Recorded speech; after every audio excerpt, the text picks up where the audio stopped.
I think the main focus is, and I talk about this all the time in the podcast, looking outside the industry. I have a lot of experience outside the industry, as well as my 18 years in the industry. So I'm always looking outside. Any books you read, Good to Great, or business books and leadership books, they're always talking about best practices and looking outside the industry. So I take all of that experience and knowledge and continuous growth and evolution and try to look at how it would be applied into our industry.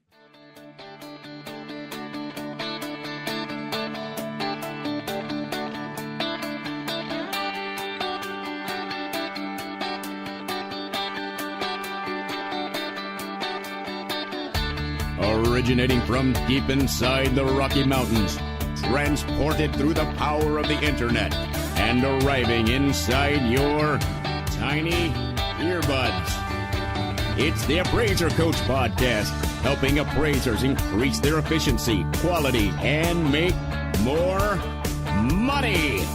Here's the guy who makes it his life's mission to create value for real estate appraisers nationwide. Your host and the Appraiser Coach, Dustin Harris. And welcome everybody. Dustin Harris hanging out with you on a beautiful day outside. Boy, I tell you, this new office of mine with the window. Yes, I have a window now. It's not a corner office, but it's still pretty cool. I can look outside, see the green grass. It's a beautiful day here in Idaho. Have a great sponsor coming up that we're going to talk to you about. A new sponsor coming up on the program. It's not going to happen today, but very, very soon. Going to talk to you about a new sponsor. But first, want to remind you, of course, that we are sponsored by three great companies. I've been here from the very beginning. A la mode. A la mode is the ability to do more with less. It's the efficiencies that allow me to be able to do what I do here at my appraisal office. And you need to check them out by going to alamode.com or pick up the phone. Call them old-fashioned way, pick up the phone and call them at 800-ALA-MODE. Of course, Data Master is the ability to save 30 to 60 minutes per report. That's right. Every single report, save about 45 minutes. Lack of data entry. In other words, it does it for you, folks. Check them out. Go to datamasterusa.com. One more time, it's datamasterusa.com. And finally, we are sponsored by OREP Insurance. OREP, of course, is the E&O insurance that I switched to several years ago. Yes, it is because they reached out to me for a sponsorship, and it is because I don't sponsor anybody that I don't use myself, and I could not be more thrilled. You will be thrilled as well. Go to orep.org. That's OREP.org for more information. Well, folks, I have a special show for you. It's not often that podcaster gets to speak to podcaster, but if you've been paying attention at all out in the appraisal world and you follow podcasting in the appraisal world, you'll know that there's a couple programs out there, but one very active and gaining traction, as you will, is an interesting man by the name of Blaine Feyen. Blaine, welcome to the program, my friend. Thank you very much for having me. I'm honored. I appreciate it. Well, I'm honored. I'm honored as well. I appreciate you taking the time to be on. Blaine, of course, he started Real Value Group in 2005 after years of running a sizable residential and commercial real estate appraisal firm. Before that, Blaine developed one of the most comprehensive appraiser training programs in the industry, and really one of the most comprehensive programs that they had really seen up to that point. Blaine's appraiser training programs covered aspects of appraisal profession typically not taught in licensing courses and mentoringship. He currently is the host of the Real Value podcast, as well as other podcasts. Again, welcome to the program. And let's just start there, my friend. Tell me a little bit about your background. Yeah, well, as you just stated, and thank you, by the way, for doing that. I would consider kind of a wide variety of background in that I've done all the martial arts stuff. That's kind of my secret background. Yes, I don't talk too much about, but I do inject it into the podcast. Yeah, I've noticed that. Yeah, it gave me some experience, some life experience, and a view of things that isn't often heard in our industry. We hear a lot of industry-specific stuff, but there's a lot of life lessons. I mean, even on your bio on your podcast, you talk about being introduced to prosperity concepts and mindsets, and having studied specifically the martial art of Aikido, which is a very unique martial art that is strictly defensive, no offense really taught. You're not teaching people how to kick and punch and destroy stuff. It actually has a very deep inner philosophy of protecting the attacker, developing yourself to the level where you can protect somebody instead of destroying them, a lot of blending and turning and ending the conflict. So it's got a rich philosophy that lends itself well to business. Not to get too deep into this, but I find it interesting. How's that? A lot of what you describe is what I understand is judo. What's the difference? Yeah, great connection, by the way. Aikido was developed. The founder of Aikido studied with Jigoro Kano, who was the founder of Judo. And judo primarily was a sport, and that's how it propagated itself, and is a sport today. It's an Olympic sport. So there's a point system involved, and there are rules, and there are judges, and there are referees. Aikido took some of those throws and those moves, hip throws and shoulder throws and things like that. It has a philosophy of non-competition. So no rules, no coaches, no points, no referees, but more, again, a deep philosophy of protecting yourself, but also protecting the attacker, and coming to some mutual ending of the conflict. Gotcha. So a big emphasis on communication, relationships, and that kind of thing. Now, one of the things you've mentioned, if I'm correct, in listening to your podcast, you've talked about, this is what made me think of judo, is you kind of use the weight and the aggression of the opponent to your advantage. In other words, to their disadvantage. Is that right? That's exactly right. That's exactly right. Yeah, using the force and the energy. So not just their weight, but any kind of incoming force or outgoing force. If they're pulling you, you go with them. If they're pushing you, you move back, so as not to conflict with the energy, which is atypical to most martial arts. Sure. Most martial arts is kicking, punching, and destroying. Force with force, right? Yeah, force with force. Where Aikido is opposite that. Where force comes at you, you have the option of either moving with the force or turning so that the force bypasses you, and then you turn it into something else. In essence, using their energy against you. Okay, so I know there's some listeners right now rolling their eyes and saying, "Come on, guys, you're talking about martial arts. Well, this is an appraiser program. Let's a $64,000 question. Let's now take the force of what we're talking about and move it into how does that apply to being a business owner?" Yeah, I think you kind of answer the question with the question. I mean, how often on a daily, weekly, or monthly basis don't we deal with we're dealing with human beings for one. So everything that I just mentioned, we're constantly interacting with human beings. And how many of those aren't maybe upset human beings or people who don't understand what it is we're doing, which we could relate to some kind of hostile incoming energy. Learning how to take that and not go force against force, I think, is an extremely valuable skill that more people need to learn and understand. Learning how to take energy, positive or negative, and how to turn it, how to make it work for you. We call it leverage. And at the end of it, have ended a conflict and potentially put your arm around somebody and end up with a friend. Okay. I'm going to put you on the spot a little bit, Blaine, if that's okay. It's interesting that you mentioned that, because I think as appraisers, we get these calls all the time, whether we're dealing with our own employees, we're dealing with homeowners, we're dealing with AMCs, we're dealing with lenders, we're dealing with our spouses and our children, right? We get these things coming at us, and sometimes it's difficult to, handle them. Difficult to know how to react or what to react with. Let me give you an example. Just this morning, got a voicemail come across from an individual who I did an appraisal for a couple of weeks ago. Now, while I was there at the observation, he had just finished. In fact, he had to actually put off the observation for a couple of days because he was doing spray-in insulation in his garage and in his crawl space.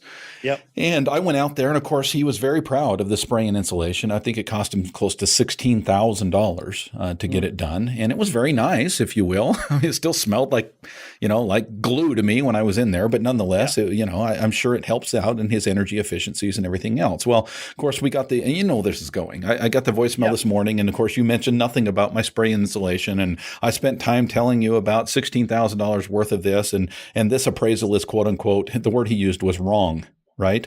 So using that as kind of a backdrop, tell me how this philosophy that you're talking about works into the appraisal business. How do you take that coming at you? Very aggressive, very misunderstood, very angry, and now what? What do we do with that? Yeah, it's a great question. It's a great scenario. And of course, we always get these are called anecdotes, right? Anecdotal scenarios. We get them all the time. Anytime I speak at a workshop or a boot camp, there's always that one hand that goes up and they've got the berm house or the geodesic dome or the anecdote that they want you to solve. Sure. But it's a great question from a couple angles, because typically what most people don't think about, and this is where the martial arts world does really well. And by the way, I lived in a martial arts and Zen temple for years in a unique program. So I did it full time for 3 years studying Zen and Aikido. And wait a minute, I got to pause you. I got to ask, because I've got this vision. Did you speak during that time?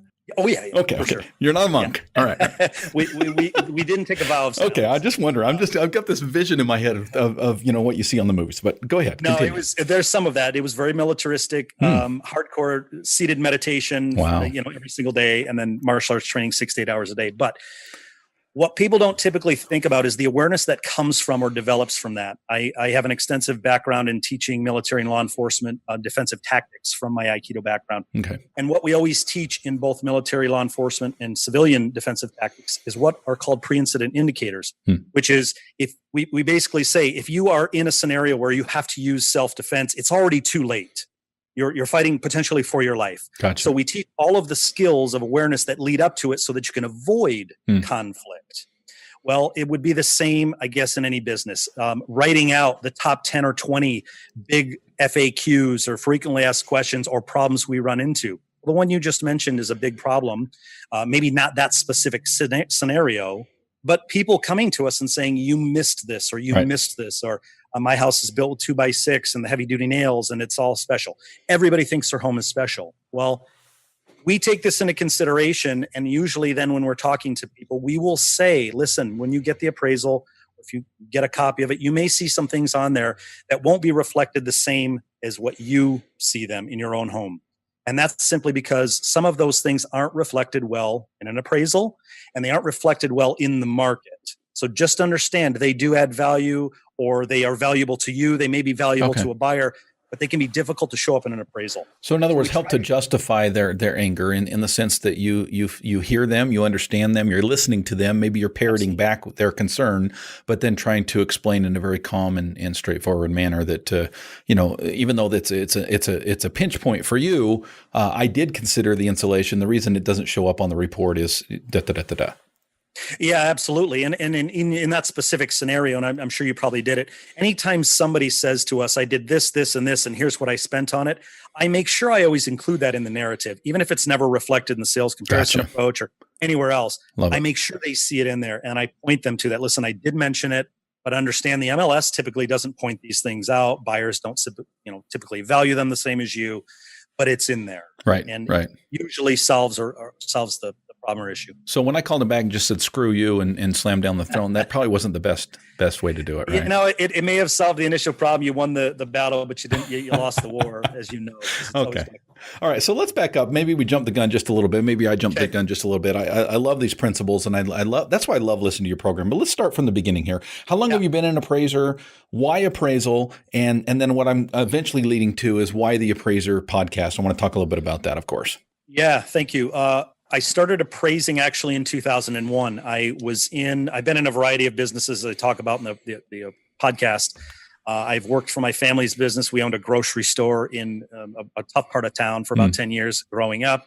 That taught me a lot about communication and relationships and avoiding conflict and ending conflict before it happens, those kind of things. But then I also have been a real estate agent, licensed real estate agent.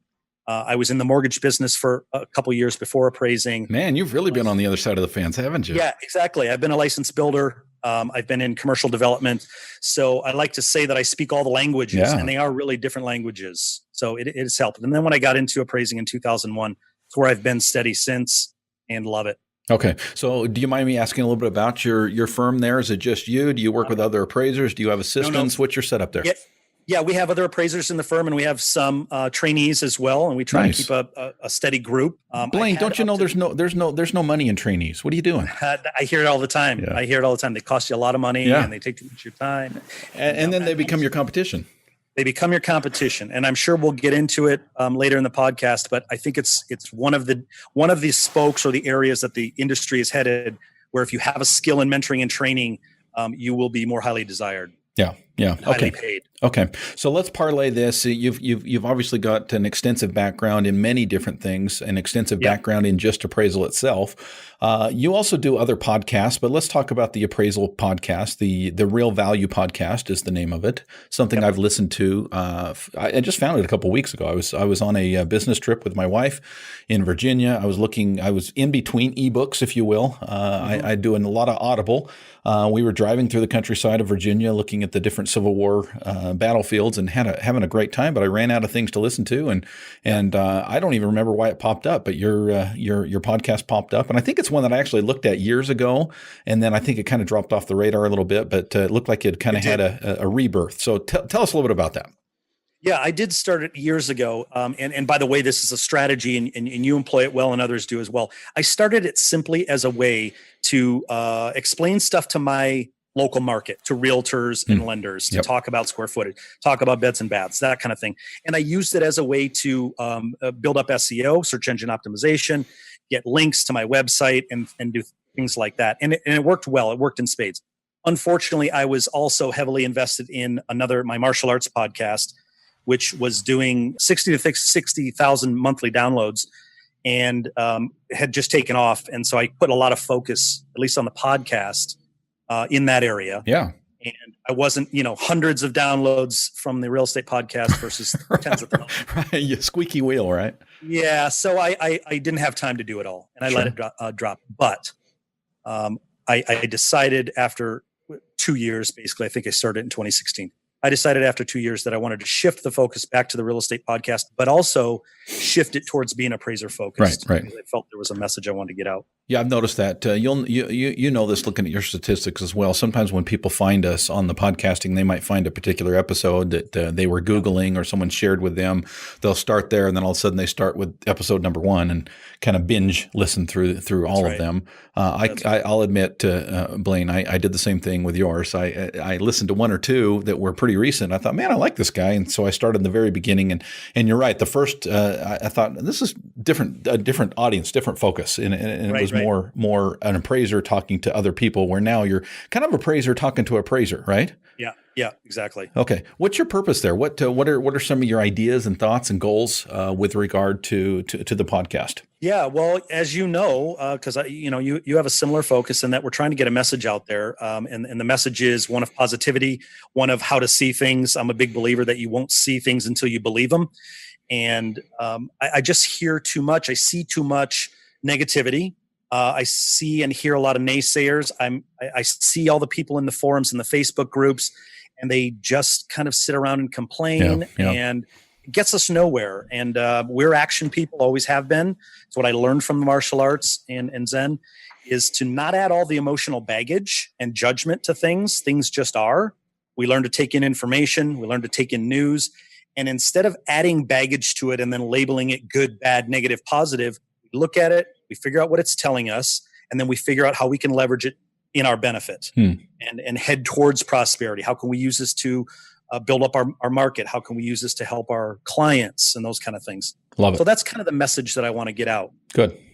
You and I were talking a little bit off the air, and I hope you don't mind me sharing this, but I think you and I have a very similar philosophy in the sense that information is just information, and you and I are both, I think, educators at heart.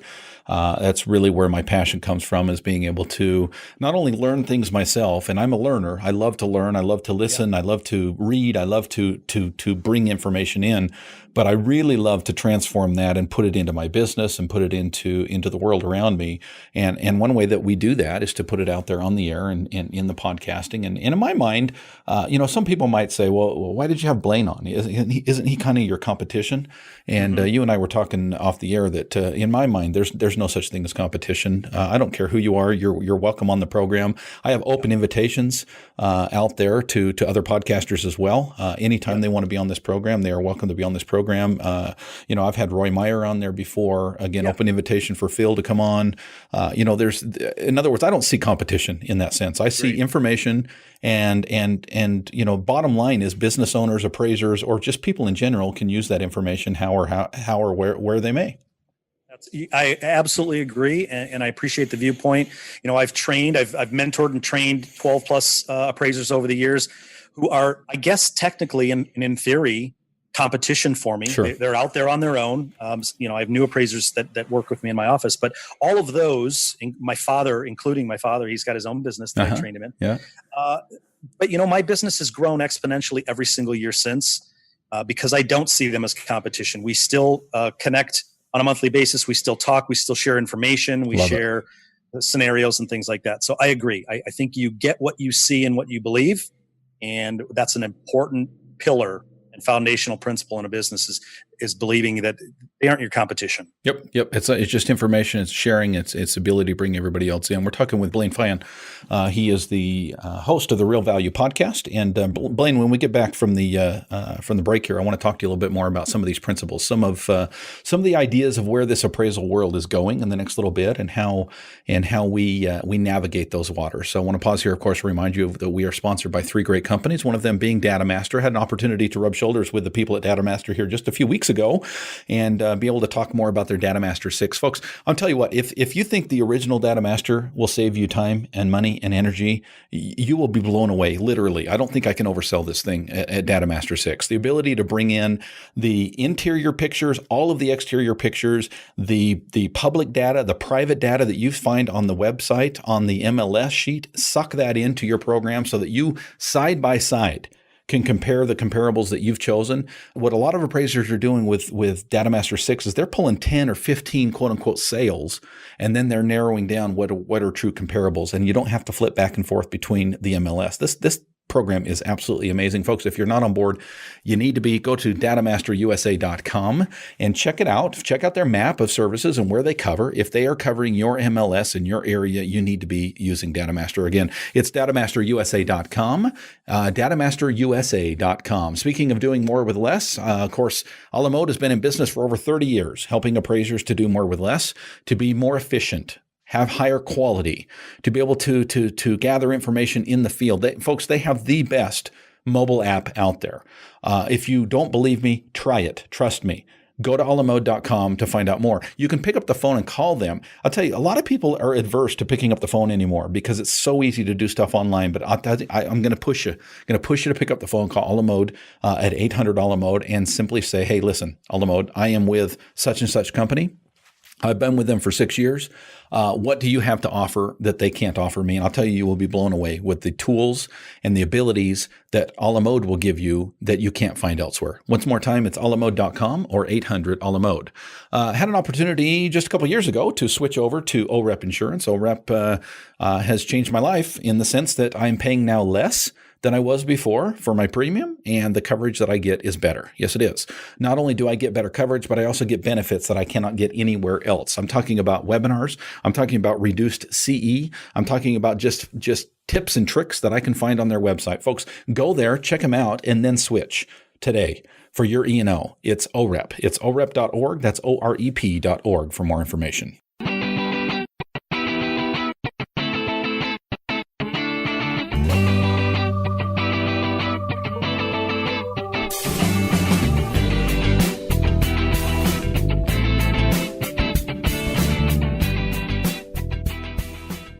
And welcome back to the program. We're talking today with Blaine Feyen. Blaine is the host of the Real Value podcast. Blaine, welcome back. Thank you. Thanks for having me. So if people want to find that, it's a little silly, I guess, on this program because they've obviously found my program, so they know what podcasting is all about. But give us some ideas as to how they can find you. Simply realvaluecast.com. Okay, that's pretty simple. What if they want to listen to it on their phone? Yeah, well, it definitely goes to iTunes, to Stitcher, Libsyn, Libsyn is the podcast host. Yep. Podbean, basically I try to syndicate it out to all the podcast hosting and delivery methods. Good. Information's out there. Give us an idea what your podcast is all about. What's your focus? Yeah, well, I think the main focus is, and I talk about this all the time in the podcast, looking outside the industry. I have a lot of experience outside the industry. As well as my 18 years in the industry. So I'm always looking outside. Any books you read, Good to Great, or business books and leadership books, they're always talking about best practices and looking outside the industry. So I take all of that experience and knowledge and continuous growth and evolution and try to look at how it would be applied into our industry to, I guess, raise the consciousness level within our industry. I'm looking to attract and speak to that group that wants to hear my message, just as you are. I don't care about the naysayers. I don't care about the negative people. You don't want to listen. You don't have to listen. Even a little bit. Even a little bit. Yeah, no, I don't care. I've been doing this long enough and having taught and trained a military and law enforcement group, which is a much harder core group of people than I hear you. I don't really care. And Sticks we and don't have stones. time for it. Yeah, life absolutely. is too short. Absolutely. So, yeah, I'm just trying to get that message out. Good. Okay, so let's talk appraisal for just a second. Yeah. I just got off a conference, a national conference, where in Las Vegas I was able to rub shoulders with other appraisers, hundreds of appraisers. Many of them stopped by my booth. We talked about the appraisal industry. Some appraisers are a little bit fearful, I'll be honest with you, Blaine. Yeah. Even those that are willing to get outside their cocoon and come to conferences, they're still a little bit leery as to what's coming down the pipe. So let's talk about that. What is changing in your mind in the appraisal profession ongoing? Yeah, great question. And I think they have good reason to be fearful. Nobody likes change, you and I included. And we see it happening. And I think the general direction. I think most appraisers who are in touch and listening and reading, they know what's coming down. And to use a much hated term, the industry is bifurcated and headed in that direction even more so. That was the buzzword of the conference right there, bifurcated. Exactly. Yeah. Well, and the industry is bifurcated. Yeah. It's going in two different directions. Yep. Things aren't going to stay the same. They're going either in mass production, low cost, automated, hybrid appraisals, bifurcated appraisals, those kind of products, or they're going toward market specialist, market expert, complex properties, and that kind of thing. And I think what's going to happen, and this happens in every industry, by the way, this is the part about not adding negative emotion and labels to it. It's just looking at it and seeing what's happening and deciding which side of the chasm that's expanding, which side of that chasm you want to be on. Right. If you want to be an market expert, you're going to have to develop some new skills. As you just said, getting out of your cocoon.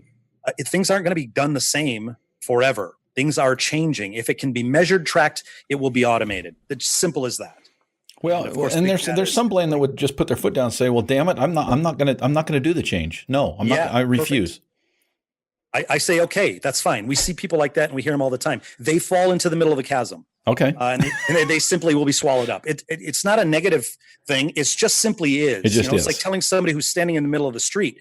You understand traffic will come at some point. So you can either jump on the sidewalk or you can jump in the median to save yourself. But if you stand in the middle of the street, you get run over. Squish like grape, right? Back to the martial arts. Somebody can stand in the middle of the street all they want. I say, okay, there will be fewer appraisers, at least fewer appraisers doing it like we do it now. Okay. There will be far more market experts, people who are highly skilled in communication, highly skilled in marketing, highly skilled at social media, highly skilled at training and mentoring and doing all these things. And I think this is what's missed a lot, is that type of appraiser, maybe people like me, maybe people like yourself, we're actually going to be paid more. And appraisers will have to decide. You've got a decision to make. Does your personality fit with low cost, high production, sitting in front of the computer and producing all day? Or does it fit with getting out and networking and marketing and being the high paid market expert in your field? Because those who fall into the middle of the chasm, they'll be out of the industry. So there will be fewer appraisers in every market, fewer eyes and ears actually walking through homes. But I think for a good long while, there will still be a strong need for people like us walking through homes and analyzing data and producing good quality reports. And of course, there's the whole non-lender side. Well, you seem like you have a pretty positive outlook. I know that some of the outlook out there is fairly negative when it comes to some appraisers. How should an appraiser position themselves currently with what's coming down the pipe? Yeah, well, again, I think appraisers first and foremost, and this is true of goal setting. This is true of figuring out what kind of relationship you want. First and foremost, you have to sit down and figure out what it is you want. Most appraisers don't know what they want. They've been doing the same thing that they started doing 18, 20, 30 years ago, and they just repeat year after year after year. So I think it's first and foremost, they need to sit down and figure it out, what their skill sets are, what their internal inventory is, what they want to be doing, and then how they want to position themselves in the market and what new skills are going to need to be adopted. Because the bottom line is it's going to take new skills. As I mentioned before, communication skills, speaking skills, training skills, all those things. Sounds to me like you're not fearful that the valuation profession is going away anytime soon, Blaine. No, I'm not fearful that it's going away. In fact, I'm not fearful of any of it. For one, I'm not worried that even if it disappeared tomorrow, that I would be able to create something new. I know I will be. I can fit myself in any industry. Right. But I want to be in the valuation industry. And no, I've looked at it extensively, and I don't see it going away. We just have to be cognizant of the changes that are coming. And again, jumping into a forum, jumping into a Facebook group and just spewing negativity and, well, let's go sue. Come on, that doesn't happen, Blaine. Really? It just doesn't get us anywhere. We see it all the time. I've seen it in my martial arts academy. I've traveled around the world teaching and training people in the martial arts world and in business consulting. And there's always that group of people. Mm-hmm. And I would just tell appraisers, run from them as far and as fast as you can, because they will only bring you down. Negative energy always sucks positive energy from people. So get as far from them as you can, as fast as you can. The valuation industry is going to be around for a while, a good long while. It will just require a new set of skills that appraisers are going to need to figure out if they're willing to adopt. You seem like a realist as well. In other words, I think some people in our position where we're trying to talk in positive terms that maybe we get the idea that we're Pollyannish, that we're optimistic beyond reality. But it seems like you have a pretty good balance between reality and looking at the positive. Yeah, I like to think I do. And again, I think it just comes from trying to keep my thumb on the pulse of what's going on. Reading articles, listening to podcasts like yours and Phil's and other people's, and just taking in all the information. But then again, not labeling it positive, negative, good, bad. Looking at it and saying, okay, what is this telling us about where the industry is going? What do I need to do? What skills do I and my people need? What skills do we need in our office to leverage that in our benefit and to our favor? And then, of course, for our clients' benefit and favor as well. We've got a philosophy here that we should be always trying to level up our clients, helping our clients. It's something taken from outside the industry that is never spoken about or heard from in our industry, because we're never seen as a helper of other businesses. We're not seen as a helper to the realtors and to the lenders. We've always been seen as a necessary evil, albeit an important one, valuation and risk mitigation. But I think appraisers are going to need to start seeing themselves as an important service and looking for ways to help their clients, new potential clients, level up, meaning make them better at what they do. I say in every talk that I give to real estate agents, my business and success is intimately connected with yours. The more successful you become, the more successful I'll become. And it's bared fruit and shown itself to be true every year in my business. Mr. Blaine Feyen, Real Value Group and host of the Real Value podcast. Again, one more time, how can they find you on your podcast? RealValueCast.com. Of course, we're on iTunes, Stitcher, and all the podcasting sites. Blaine, thank you for joining me. Thanks for having me. Really appreciate it. Anytime. And you're welcome back anytime, folks. We talk about sharing information. We talk about connecting with one another. One of the ways that Blaine and I connected even before I found his podcast is he is a member of my All-Star team. You can be as well, folks. For $9 a month, you can get all kinds of information about how I run my business and how we can together link arms and move into the future of appraisal and still make sure that we are successful. Go to theappraisercoach.com and check on memberships. And for $9 a month, you can join us there. And there's, of course, some other features as well that you can be involved in, including, I might say, a very positive and uplifting Facebook group where we don't allow negativity. You can ask any question there. You will not be laughed off the planet. You will be answered respectfully and professionally. Join us, won't you? Again, it's the All-Star team at theappraisercoach.com. Again, my thanks to Blaine Feyen with the Real Value podcast. Look for it. It is well worth your time, and we'll catch you next time. You've been listening to the Appraiser Coach podcast with Dustin Harris. If you like what you hear, please give us a 5-star rating and post a short review on iTunes. For more in-depth insider information on how you can make more money as a real estate appraiser, visit theappraisercoach.com and sign up for the All-Star team today. Thanks for joining us. And now, get out there and create some value.